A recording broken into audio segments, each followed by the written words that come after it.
Everything changed the moment the doors closed behind me, and I realized no one in that room was going to defend me. The air felt heavy, like even breathing was something I was no longer allowed to do. My father looked at me the way you look at something you no longer recognize, not with anger, but with finality. My mother didn't speak at all, just stared at the table like I wasn't standing there. And my sister Ashley, she smiled, just slightly, like she had finally won something she had been waiting years to take from me. Before I continue, if this story speaks to your heart, take a moment to like and subscribe, but only if this story truly resonates with you. And I would love to know where you're watching from right now, your city, your country, and what time it is there as you hear this. My name is Emily Carter. I'm 32 years old, and this is the night everything in my family quietly broke without anyone admitting it out loud. But to understand why I stood in that room like a stranger, you need to understand what happened before I ever came back. Because I wasn't always the person they looked at like I didn't belong. There was a time when I tried, when I stayed, when I believed that if I worked hard enough, stayed quiet enough, and gave enough of myself, I would finally be enough for them. Instead, I became the person they slowly erased without ever saying the word, leave. It started small, like most betrayals do. Family dinners where I was interrupted and never finished a sentence. Decisions made about my future without asking me what I wanted. Moments where I would walk into a room and feel like I had arrived too late to be included in my own life.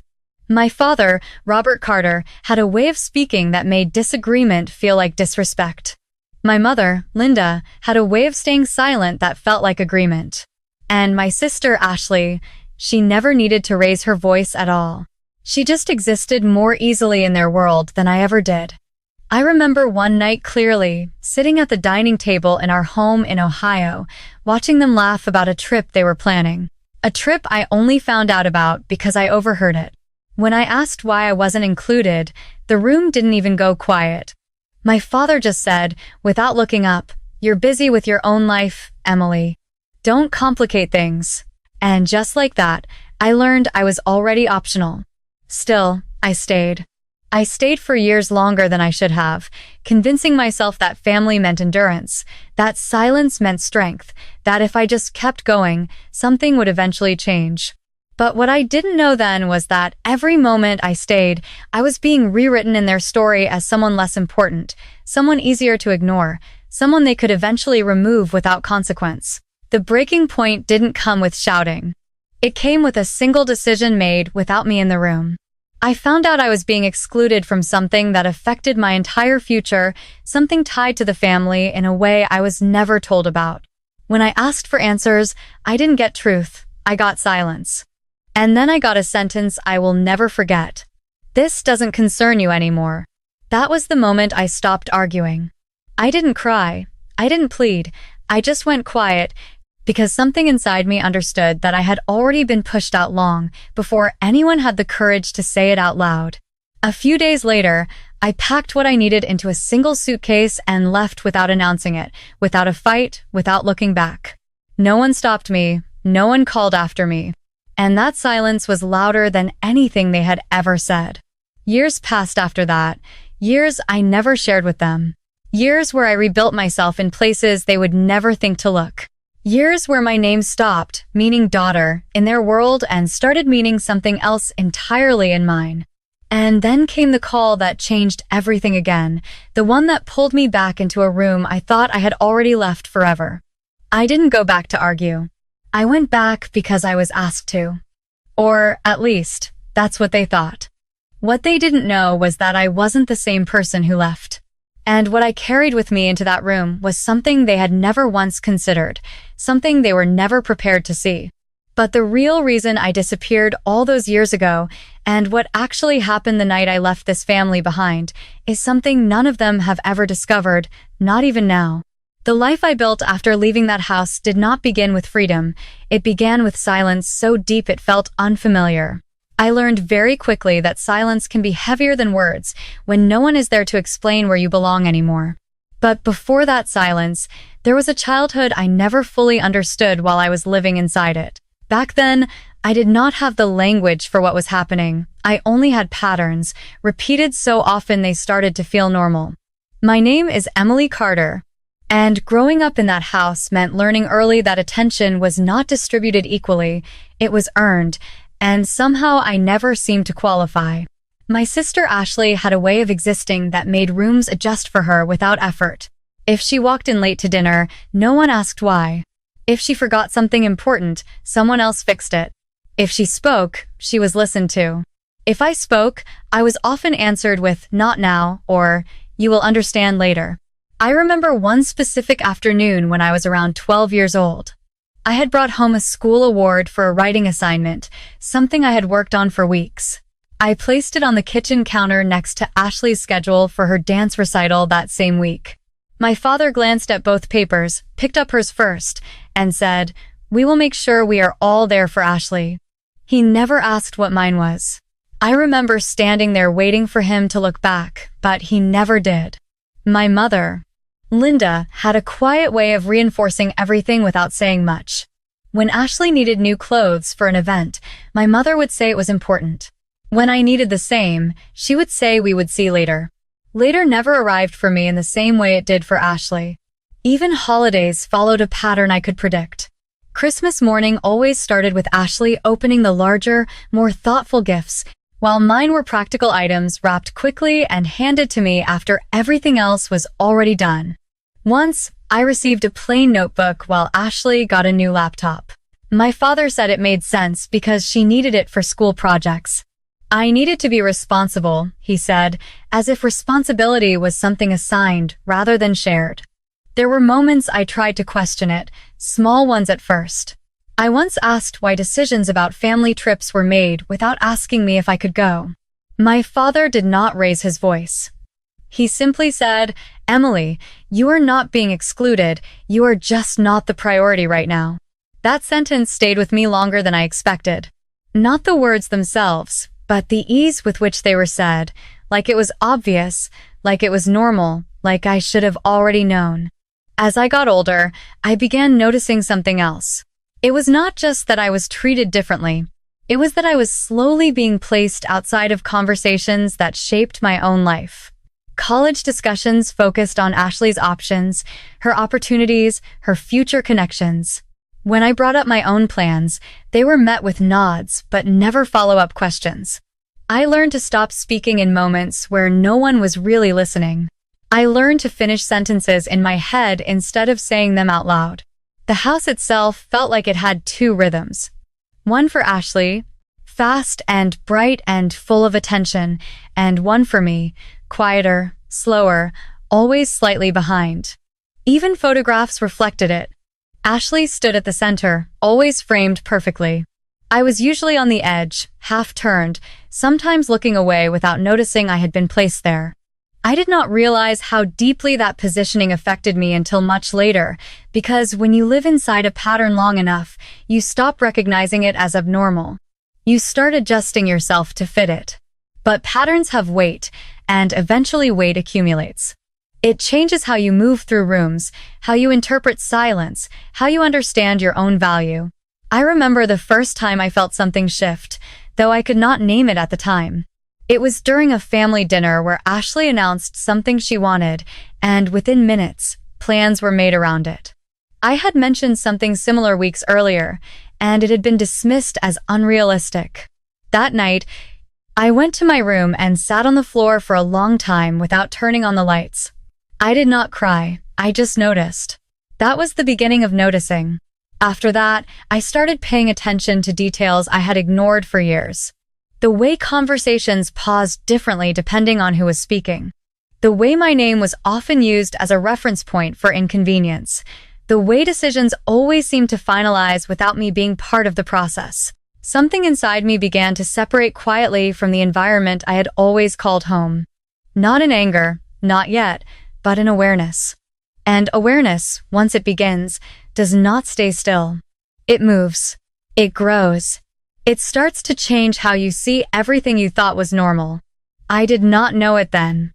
But that was the moment my life began to shift in a direction no one in that house had prepared for, because once you start seeing patterns clearly, you eventually stop accepting them. And that realization, small as it was at first, would eventually lead to a decision that no one in my family would ever understand. It started with something so small that I almost did not notice it at first, because in my family, truth was never announced. It was constructed slowly, one sentence at a time, until it felt like it had always existed. I remember the first crack appearing on a Tuesday afternoon when I came home earlier than expected. The house was quiet, but not empty.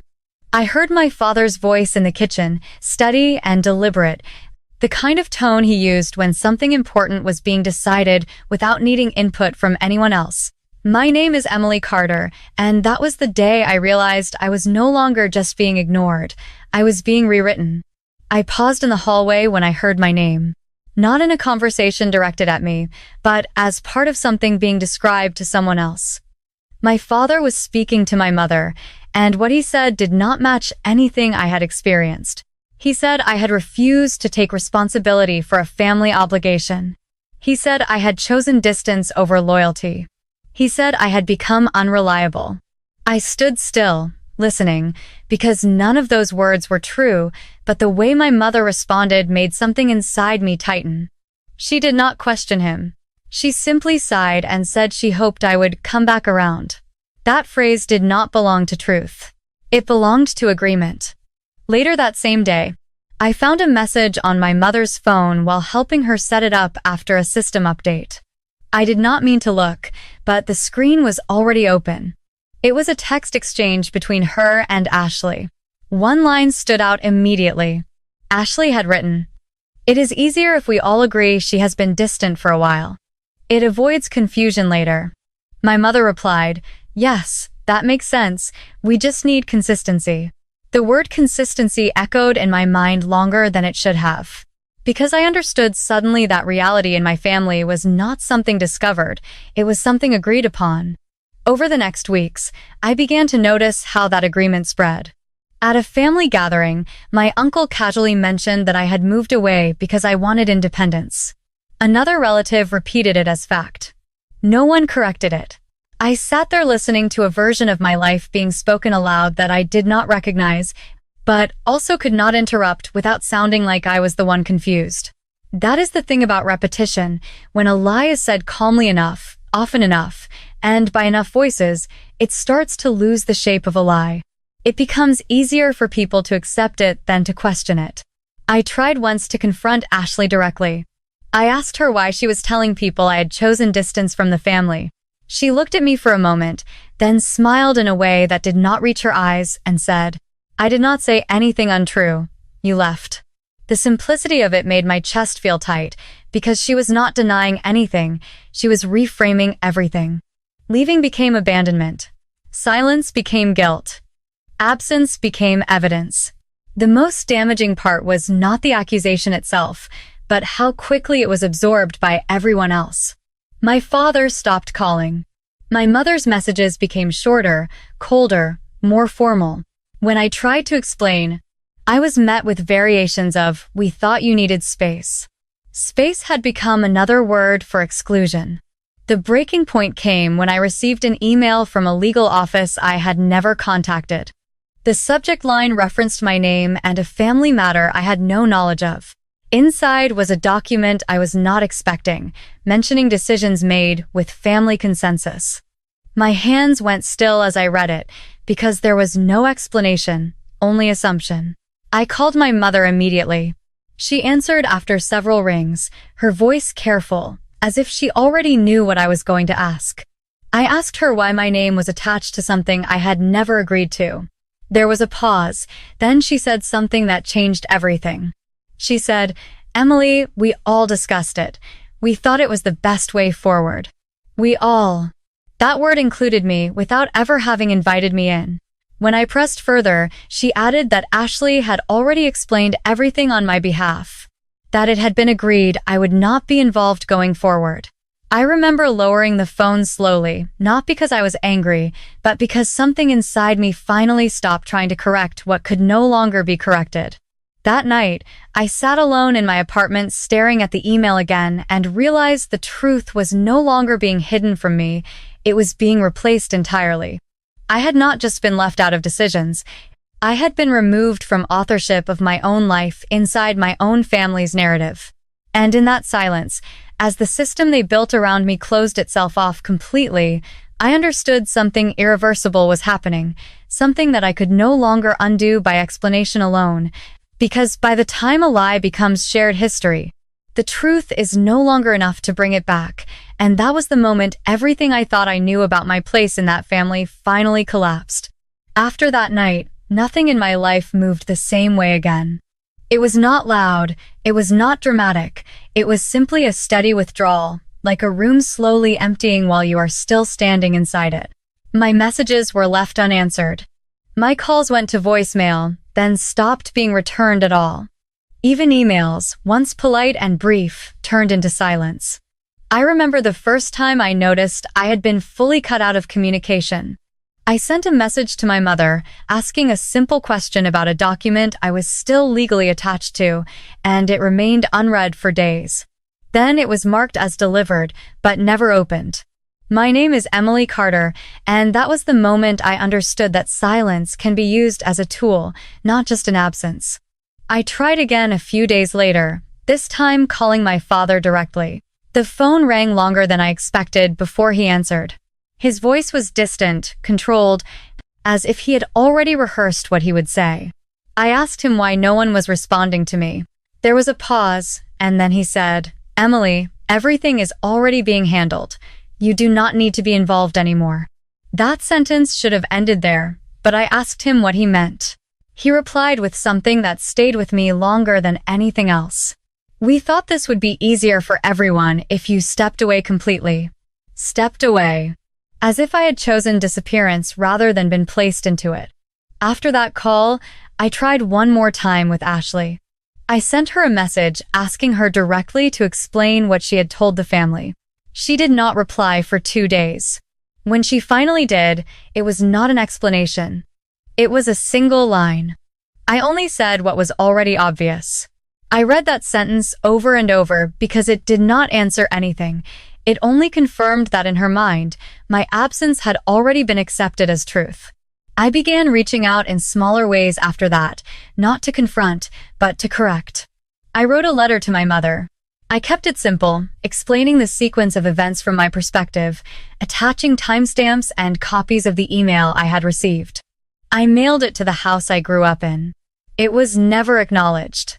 A week later, I received a brief text from my father saying, "Please stop involving yourself in matters you are no longer part of." That was the first time I felt something shift internally, not emotionally, but structurally, like a system inside me beginning to shut down the part that still expected response. Still, I tried once more. I sent an email to Ashley with everything laid out clearly, asking for one conversation, one opportunity to clarify what had been misunderstood. The reply came 3 days later. It was not from her. It was from a family assistant I did not even know existed, stating that all family communication was now being coordinated centrally and that I should direct any future concerns through legal representation if necessary. I remember sitting at my kitchen table, reading that message more than once, trying to find any trace of the people I had grown up with inside those words, but there was none. It felt like being erased politely, systematically, without emotion. The most difficult part was not the rejection itself, but the realization that no further effort would change the outcome. I could not argue my way back into a narrative that had already been finalized without me. I stopped calling after that. Not because I wanted to, but because every attempt made the silence heavier. Days turned into weeks where I no longer checked my phone with expectation, only habit. The absence of response became routine. I began noticing how quickly people can adapt to your disappearance when they have already agreed on the version of you that makes it easier to move on. There was one final attempt from my mother, though it did not feel like reconciliation. It came as a short handwritten note left at my old address, forwarded to me weeks later. It read only that she hoped I was finding peace, and that sometimes distance is what families need. There was no mention of the past, no correction, No acknowledgement of anything I had tried to say. I held that note for a long time before placing it back into the envelope. That was the moment I stopped trying to be understood. Not in anger, not in defiance, but in clarity. Because I realized I was not participating in a disagreement anymore. I was inside a version of events that had already been decided without my input, and every attempt I made to re-enter it only confirmed that I had already been removed from it completely. After that, I stopped sending messages. I stopped explaining. I stopped waiting for replies that were never coming. Something inside me shifted quietly, not toward revenge or emotion, but toward distance. I began to understand that being ignored repeatedly is not just rejection, it is information. And that information changed the way I saw everything that had happened before. I was no longer trying to return to a place that had already closed its doors. I was beginning to see what it meant to exist outside of it entirely. The first months after I stopped reaching out to my family felt like stepping into a version of life where I no longer needed permission to exist. At first, it was uncomfortable, like my identity was missing a constant background noise I had grown used to. But slowly, that silence became something else. It became space. My name is Emily Carter, and for the first time in my life, that name belonged only to me, not to a version of me filtered through someone else's approval. I started rebuilding in ways that did not announce themselves loudly. I did not tell anyone I was changing my life. I simply began doing it. I moved into a smaller apartment on the outskirts of a quiet city in Ohio, where the mornings were slower and no one asked questions about who I was supposed to be.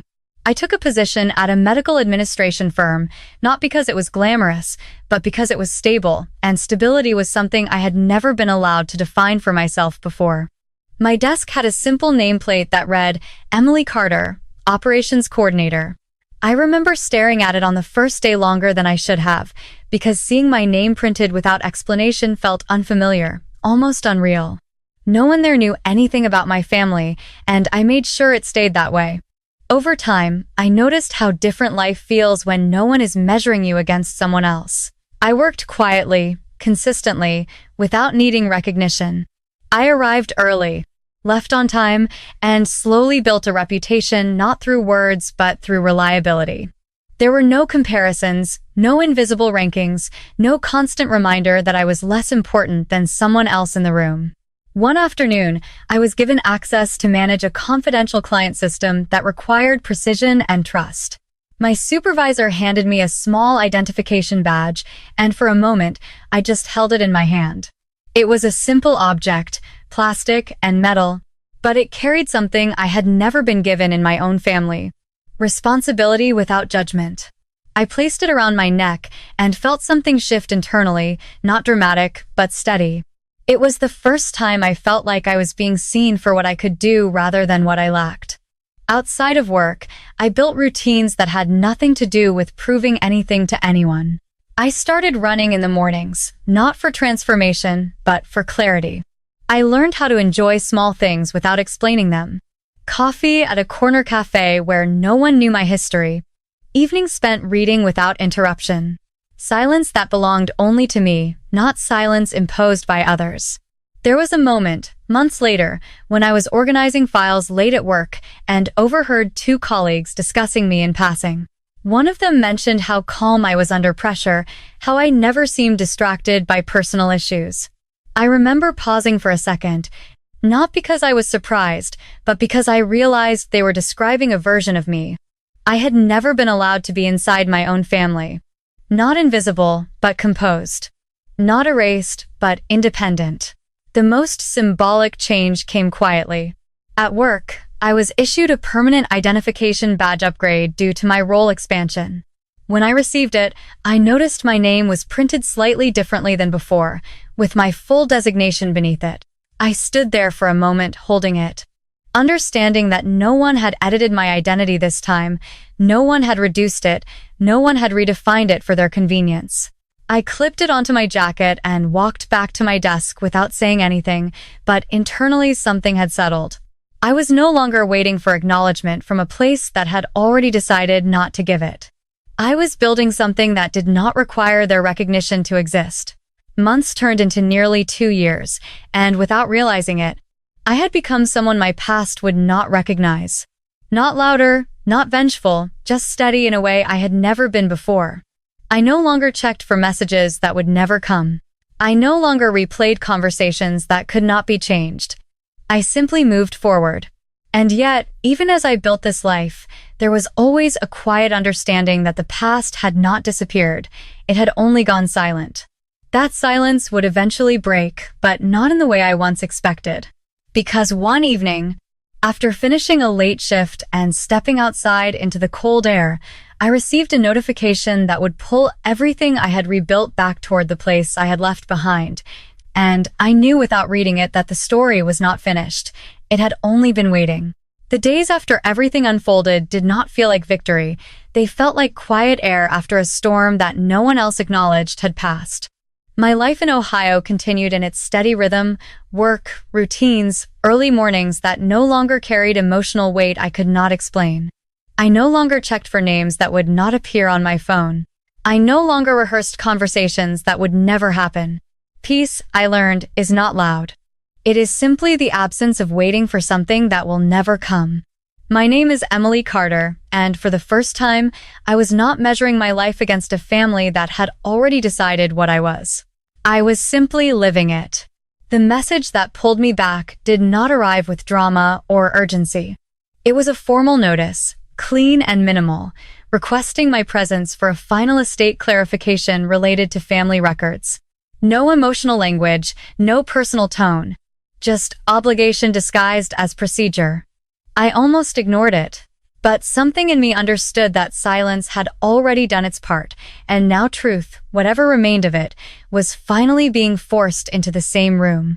I arrived on a cold morning, the kind where the air feels still enough to hold memories in place. The office was neutral, designed for decisions that had already been made elsewhere. My father was already seated when I entered. My mother stood near the window, hands folded tightly. And Ashley sat with a posture too controlled to feel natural. None of them spoke at first. There was no greeting, no warmth, only recognition of presence. A man in a suit, the family legal representative, placed a folder on the table and opened it with careful precision. He spoke calmly, explaining that certain documents had been reviewed again, and inconsistencies had been identified in how decisions regarding my exclusion had been communicated and recorded. He did not dramatize it. He did not need to. The facts did that on their own. My father's expression shifted slightly as pages were turned. My mother looked down before anything was said. Ashley remained still, but her fingers tightened once against the edge of her sleeve. There were corrections being read aloud, quiet acknowledgments that what had been presented as settled understanding was not as absolute as they had believed. Not lies shouted, but assumptions exposed. At one point, the representative mentioned my direct involvement in matters they had previously described as fully resolved, without my consent. The room did not react loudly. It did not need to. The weight of realization does not always arrive with noise. Sometimes it arrives with stillness. My father finally spoke, but his voice lacked the certainty it once carried. My mother did not follow. Ashley looked at me for the first time without interpretation, without framing me as anything other than what I was in that moment, present. I did not raise my voice. I did not revisit old arguments. I did not try to reclaim anything that had already been spoken over. I simply listened because for the first time, there was nothing left I needed to prove. When it was over, the legal representative closed the folder and stepped out, leaving only the four of us in a silence that no longer belonged to misunderstanding, but to recognition. My mother tried to speak first, but the words did not fully form. My father looked at me as if searching for the version of me he remembered, but it was no longer there in the way he expected. Ashley broke the silence only to say my name softly, not as a challenge, but as acknowledgement of distance that could not be undone. I stood up slowly, not out of anger, but out of clarity. I told them that I was not there to reopen anything, and I was not there to restore what had already ended in practice long before it ended in words. I said I was no longer available for versions of me that required shrinking. There was no reaction that could change what had already settled inside me. I did not ask for apology. I did not offer forgiveness as currency. I simply set the boundary that had taken years to understand. I would not participate in narratives that erased me to make others more comfortable. When I left the building, I did not feel triumph. I felt something quieter. Relief without celebration. Distance without bitterness.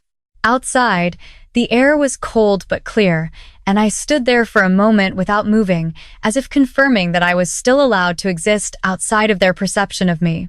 That is when I understood that healing does not always look like reconciliation. Sometimes it looks like walking away without needing to be understood.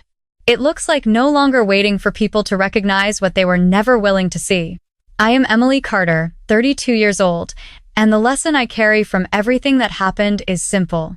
Your value is not defined by the people who failed to recognize it.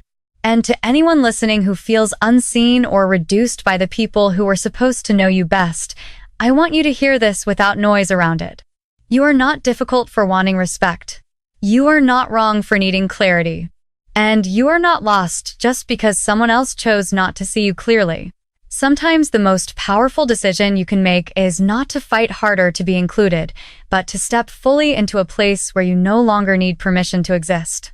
If this story found you at the right time, I hope it reminds you that distance can be protection, silence can be strength, and leaving is sometimes the beginning of becoming yourself again. Thank you for spending this time with me, for listening, and for holding space for a story that may echo parts of your own. If you want to share where you are listening from, or simply what this story brought up for you, I would truly love to hear it. My name is Emily Carter, and what I want you to remember most is this. I was never too much. I was just never meant to shrink. And if you are still here, there are more stories waiting for you. Stories of return, truth, and quiet strength. And I hope you will join me in the next one. Because sometimes the next story is the one that helps you understand your own.